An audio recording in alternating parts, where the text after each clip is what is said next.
KSRTC ബസിന്റെ ഡാഷ്ബോർഡിൽ കുപ്പികൾ കൂട്ടിയിട്ടതിന് പിന്നാലെ ഡ്രൈവർക്കെതിരെ മന്ത്രി നടപടി സ്വീകരിച്ചിട്ടും അധിക ദിവസമായില്ല. നിയമലംഘനങ്ങൾ അനുവദിക്കില്ല എന്നതായിരുന്നു മന്ത്രിയുടെ പ്രതികരണം.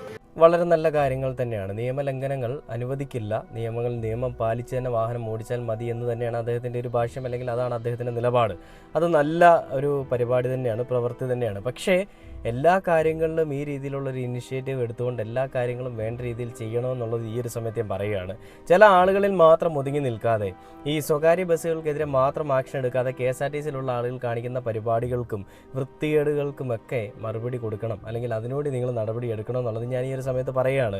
എല്ലാ കാര്യങ്ങളും വ്യക്തമായിട്ട് നോക്കാൻ ഒരു വ്യക്തിയെ കൊണ്ട് സാധിക്കുമോ എന്ന് ചോദിച്ചു കഴിഞ്ഞാൽ 100% എല്ലാം പെർഫെക്റ്റ് ആയിരിക്കണമെന്നില്ല. പക്ഷേ പെർഫെക്റ്റ് ആയിട്ടിരിക്കാൻ സാധിക്കുന്ന ചില കാര്യങ്ങളിൽ ഇനിഷ്യേറ്റീവ് എടുക്കാതെ മറ്റുള്ളവരുടെ മേലേക്ക് ഈ കുറ്റം ചുമത്താൻ ശ്രമിക്കുമ്പോൾ അതിലെന്ത് ലോജിക്കാണുള്ളത്? എന്തുകൊണ്ടാണ് ഞാൻ ഈ ഒരു ചോദ്യം ആദ്യം ചോദിച്ചതെന്ന് പറഞ്ഞു കഴിഞ്ഞാൽ, നമുക്കറിയാം യദു എന്ന്